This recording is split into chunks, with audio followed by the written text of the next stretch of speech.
तुम दोनों सुना ई नहावे के समय बा। वेंडी का तुम दोनों के तैयार कर दिया है नहावे खातिर? हाँ, आ जावा छोटा बच्चा, नहावे के समय बहुत अच्छा बा। चला तुमका दिखावत बा।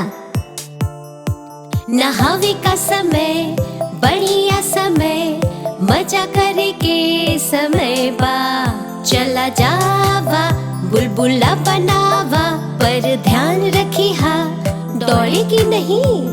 घसा घसा अपना शरीर, घसा घसा अच्छा से, घसा घसा अपना शरीर, घसा घसा अच्छा से, घसा घसा अपना शरीर, घसा घसा अच्छा से, घसा घसा अपना शरीर, घसा घसा अच्छा से।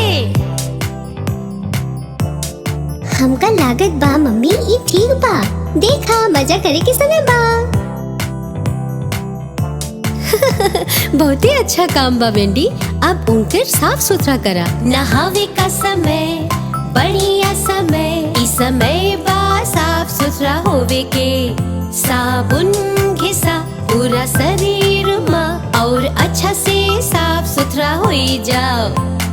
बाल धोवा शैम्पू से, झाग निकाला अच्छा से, ध्यान रखी हाँ आँखन के शैम्पू न जावे पाए। घसा घसा अपना शरीर, घसा घसा अच्छा से, घसा घसा अपना शरीर, घसा घसा अच्छा से। नहावे का समय बढ़िया समय, जैसे टब में रबर के बतख।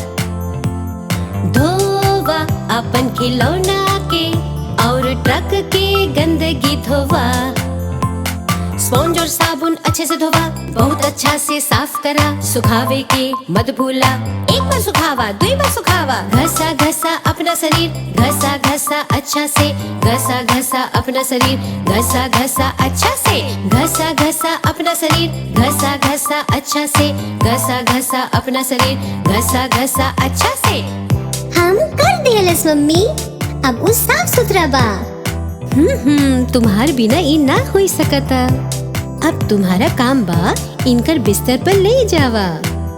ओहो बच्चा लोग अब इहे सोचत बानी।